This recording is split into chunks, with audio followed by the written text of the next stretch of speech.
Hey, it's Benji Cole, son of Al Cole from CBS Radio and host of People of Distinction, the talk that gives an in-depth view of some of the most dynamic, intelligent, and successful people on the planet.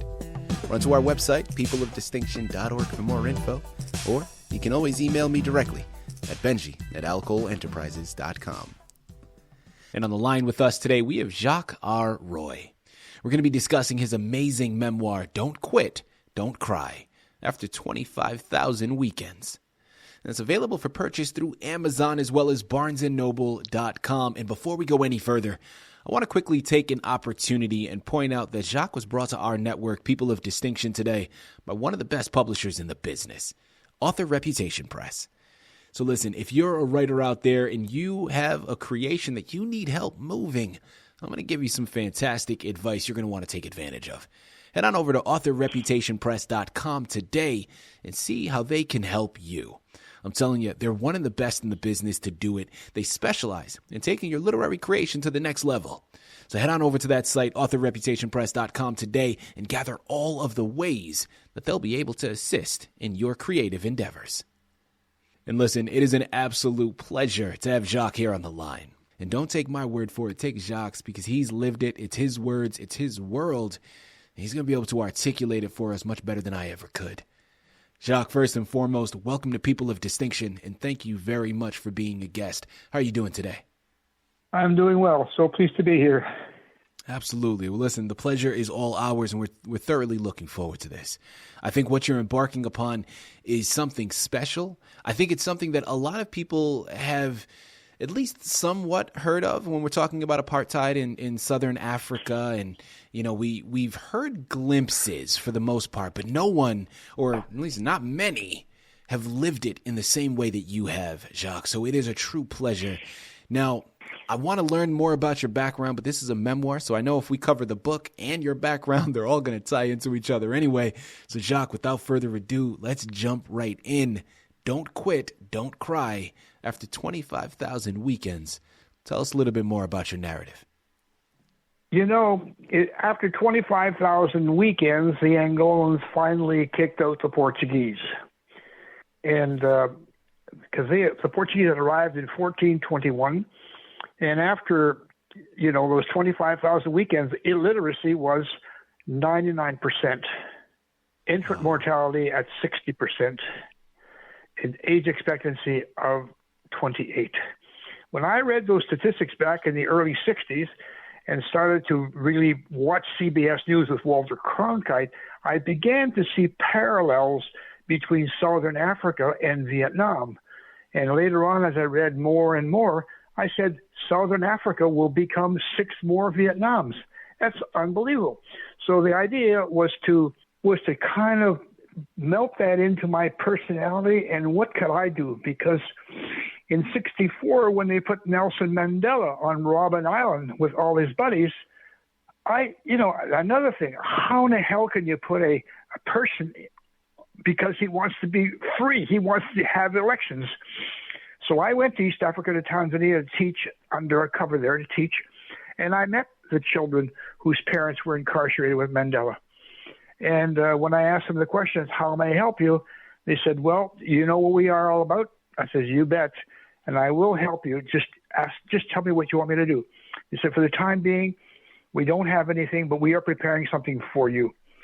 And then I met Dr. Neto from Angola, and he was the one that was mobilizing the resistance against this occupation, which had started in 1421.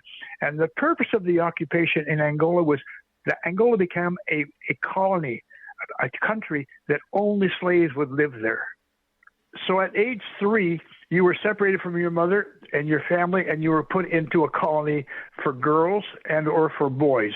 Wow. And your only job was to grow up and to be a slave. That's why it's so hard to understand that. It's the only country in the world that had that status. Mm-hmm. So I met Dr. Neto, and he was a wonderful man. And when I met him, I said to him, I said, listen, I know who you are and I know what you've done. How may I help you? And he said, well, we have no radio communications. So I said, okay, leave that with me. So I went home. in Dar es Salaam, Tanzania, and I drew up the plans and specs, and I came back 15 days later, and I gave it to Dr. Neto. Here are the plans and specs, because I'm a radio engineer. And he was flabbergasted. He said, wonderful. And then, Benji added the sentence, which I was not ready for. He says, don't come back to our offices. We know where you live. We'll go to visit you. But if you come back here, you will be assassinated. Wow. And I'm 24 years old. All these things are so unbelievable to me. So then I went, about a month later, he said to me, he says, I want to invite you to come to see Angola, what it's like, what it's like in the war zones there. So there was a hell of the book it talks about, because the book is based on my diaries. I write everything in the diary every day to give a sense of the importance of what I'm doing. So then I had to leave my teaching job, and I had to disappear, for instance. And he said, you'll be gone for at least 3 months in the war zones of Angola, correct? So we all have mothers, and my mother was such a wonderful lady. I couldn't let her not know what's happening. So I wrote a whole bunch of letters ahead of time, and I gave them to a friend of mine. He wouldn't know, to just drop one letter in the mailbox, one letter a week. So my mother is getting the mail, and it's always the same thing with at least with my mom. I'm still single. I have my motorcycle. I go to the beach every day, and I keep learning Swahili, and everything is fine. So she's getting the letter. But the following week, when I didn't show up to teach, the technical college went crazy. They said, "Where is he? He's been kidnapped, right?" So they joined with Interpol and the RCMP here in Canada, and they came knocking on my mom's door. They said, "Where's your son?" She said, "Well, I don't know. All I know is I'm getting mail from him every week." And she was stunned also with the fact that. And then later on, when we talked about it, she said, "Oh, you little son of a gun." I said, "Well, Mom, I didn't want to worry you." She said, "Thank you." So 3 months later, when I came back to Canada, and then we had a plan to expose Angola as a slave nation. And everything, and the real connection happened to be coffee. In other words, coffee was picked by slaves. So when you drank a certain type of coffee, that's what would be it. So therefore, we set up an NGO, a non-government agency across Canada, and then we mobilized and we did a public opinion presentation on the role of slaves in the coffee trade. So we asked the people not to drink the coffee, and the theme of this was coffee for Canada and blood for Angola, with an accompanying photograph of a body on a mountain of coffee and a head somewhere else. So when people said that, they were just revolted. Yeah, of course. And that began. Oh, right. And then within 30 days, people stopped drinking that brand of coffee. And then we just switched over to South African products, which was raisins, oranges, wines, and South African athletes, because they were forbidden to travel by the agreements at the United Nations, which condemned apartheid. So that also began to put into perspective the role of Canada. Canada, we've always had prime ministers here, starting in December of 1960, who called for the end of colonization. So wherever there are colonies, we must begin to decentralize. And that was very important, because that means Canadians started to see the world in a different view, very much different from the American view. So, for instance, on Vietnam, we had no time for Vietnam, and in fact, we opened up our borders to allow young Americans who did not want to go to Nam to come to Canada, and they came here, and I think it was over 25,000 of them that came here. And it just accumulated, and therefore the African liberation movements in 6 countries, they said, Canada's going to be our friend. So then we started to to really help them in a significant way. For instance, they needed books. They wrote their own books with illiteracy at 99%. That's what they needed, and we gave them the books, thousands and thousands of copies. So they were able to start up a Ministry of Education, all the time carrying out a war of liberation. People, I'm telling you, we've scratched the surface. There's still so much left on those pages. Amazon, Barnes & Noble are where you have to go. Don't Quit, Don't Cry After 25,000 Weekends is the title you have to pick up. And Jacques R. Roy is the author you have to thank for bringing it to your table. You know, Jacques, next question that I'd love to go into and really explore in curiosity for myself here. But you mentioned how you were journaling your entire time. Now, I'm curious, were you journaling? Were you putting this stuff in a diary really for your own sake and just to kind of jot down these things for your own memory? Or did you have the wherewithal of knowing that what was going on needed to be broadcast and showcased to the world? Well, number two, people needed to know we needed to break the silence of slavery. And by journaling it, and when I spent 3 months in Angola, I was with a lot of people, and I used to write all my diaries every day, and I met people, and I had my own bodyguard, and it became, you know, if people knew how they were related to this awful situation, you know, we're talking infant mortality at 60%. There's no other nation in the world that has that. So, and you know, I'm befriending Dr. Neto. So the diary became the outline for a book. I knew exactly what that had to be done because in Canada, we had a similar situation with Dr. Bethune. Dr. Bethune is a Montreal doctor who, during the revolution against the dictatorship in Spain, it was revolutionary against the dictator Marcos, and he was there, and he wrote in a diary as well. And that became for him a kind of a game plan on what we knew to help these people end the dictatorship. But then they were forced to flee because they couldn't hold militarily what they were doing. So he came back to Montreal, and then in 1945, after the invasion of China by Japan, he went to Japan, and in a very short time, he was able to join Mao Zedong's medical team to do medical work. And you know, as a Canadian, if you go to China, they honor you everywhere you go. People just want to shake your hand because that's the contribution. So when I wrote, it was always the fact, once people know, you know, that you're drinking coffee in X, that's your contribution to, you know, continuing slavery. And people reacted so positively. In fact, last night I was just walking over near my home. The lady said, "Oh, I read your book in French, and you're just unbelievable. All the stuff you put down is so relevant." That's correct. And once you know, you know. But if you're a racist, you think it's okay to have slaves. Well, then you know you belong to another generation. But my generation, we had to stop that. So that's what happened. And then it took me 4.5 years to write it. The part in South Africa was also very important because I worked with Thabo Mbeki. He's the one that replaced Mandela when Mandela retired. We got him out of jail and then he retired. And I worked with him. And they said, well, we have two problems we have to solve in South Africa because it was a completely closed, militarized situation, right?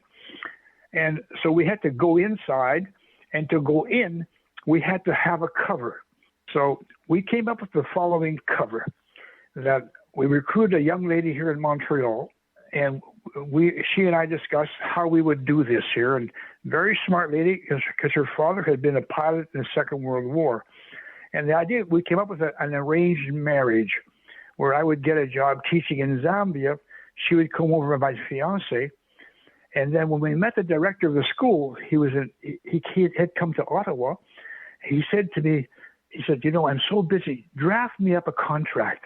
Well, that was the open book, right? So we put 2 sentences in the contract, which he could not meet. But he didn't know that I already had somebody in Zambia telling me these are the 2 areas that if you put them in, you'll be able to break the contract whenever you want to. So I went and teach, and she came over on February 15th, and then we started our mission April 15th. And at the end of March, we got married, and then we flew into into Botswana, which was under military dictatorship by the Nazis from Holland, because in 1945 there was a trial in Nuremberg, Germany, to judge the people who had committed crimes against humanity, the Nazis, and particularly Germans, French, Italian, and all the different countries where they had Nazi parties. And the Dutch, from Holland, they didn't want to go to this trial. So they showed up in South Africa with their machine guns. They took over the country, and they split the country between whites and non-whites. In other words, there were buses for whites and the other buses for non-whites, purely racist, and that was condemned by the United Nations. Right. And people should not have anything to do with this guy, or do everything to be able to stop that. So Colleen and I, we went into South Africa, and within 24 hours, we were stopped by the military who patrolled the streets. They were saying, like, "What are you guys doing here?" So Colleen opened her purse and took out, "This is our marriage contract." And then in pure theatrical, she'd count 5, and she'd add the sentence, "We're on our honeymoon." And this big guy with his machine gun, he just melted. Do you understand? It just became such a farce. And then we went on, and we were able to do a lot of stuff that had been asked for. For instance, meet the young people who were visiting there, because that was against the rules of international law to go visit apartheid. We met them, and we've just been friendly. Let's have a coffee. Why are you here? Well, I'm visiting my mother or father or grandparents. And what are you? And they would undoubtedly say, "We can't live here. There's a war brewing here between the blacks and the whites, and all provoked by the fascists from Holland. So no, as soon as we can, we'll go back." And and of course we were recruiting, so we would ask them, "Would you give us your name and address, your phone number and coordinates, so that we'll give it to the proper authorities, and then when we need someone to help us, we'll be able to come knocking at your door." Right? And then from now on, you're completely secret. You cannot talk about this to anybody.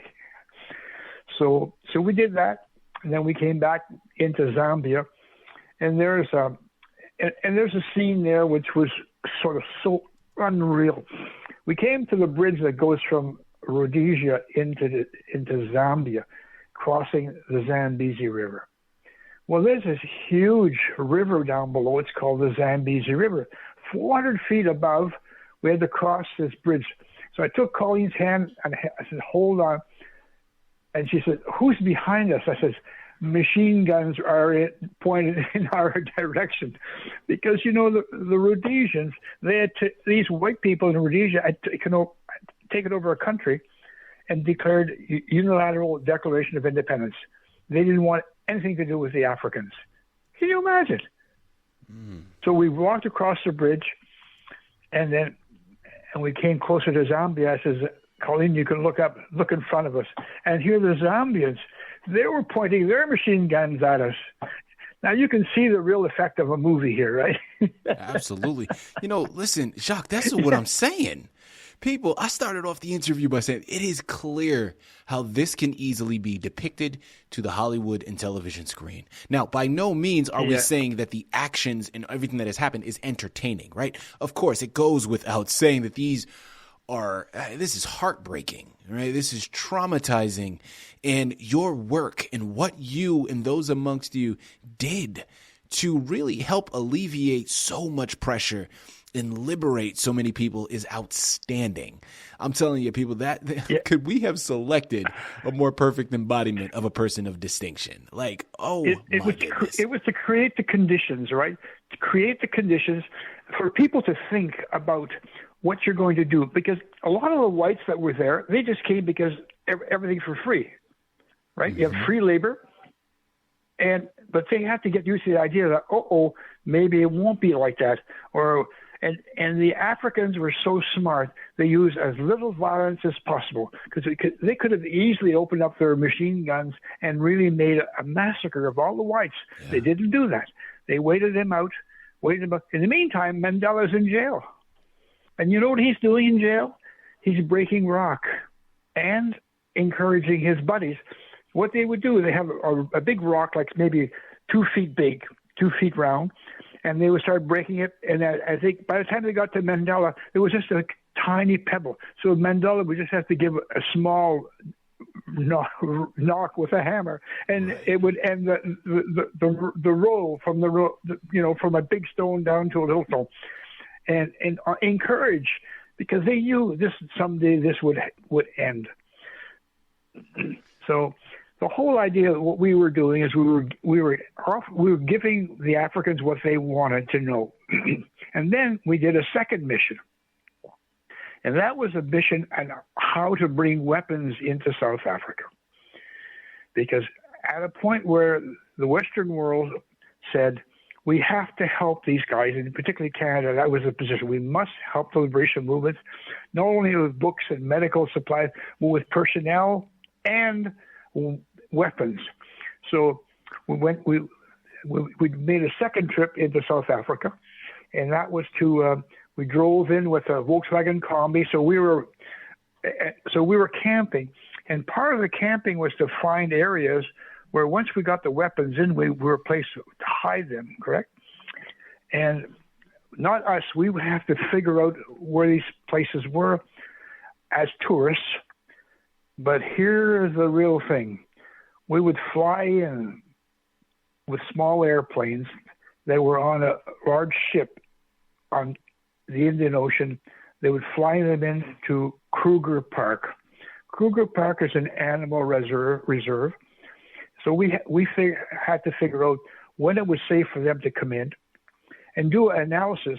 We were never there when that happened. We were just there to create the knowledge on what they were doing. So to come in, to be able to land on the major highway, unload the weapons, and someone would be there to grab them and hide them and fly out again back onto the ship. You see the logistics? Listen, Jacques, I'm gonna jump in here because I know myself already. Yeah. I could sit here, man, and I could talk to you for hours. There is so much information here. This is gripping. But for the sake of the interview, I need to make sure that I remind myself, like, Benji, this is not about you. Okay. People, you know what you have to do. I said it before. I'm going to say it again. And I know I don't have to, because I know the majority of you are already there. You are like me, and you're at the edge of your seat, and you're probably already heading on over to Amazon and Barnes & Noble, getting ready to purchase your copies as we speak. For everybody else, I don't know what's going on, man. You're asleep. But I'm going to say it for you once again. Of course, Amazon and Barnes & Noble. That's the places you got to go. Don't Quit, Don't Cry. After 25,000 Weekends is the title you have to get your hands on. People, this is not a fabrication. This is real life. This happened. There's something about true stories that just heighten the circumstances. And this is one of them that you need to have on your shelf. It's an even better gift to add to someone else's. Head on over there today. Pick up your copies. Jacques, this has been a true delight, an absolute pleasure. Thank you once again for being a guest on People of Distinction. Yeah, thanks very much, eh?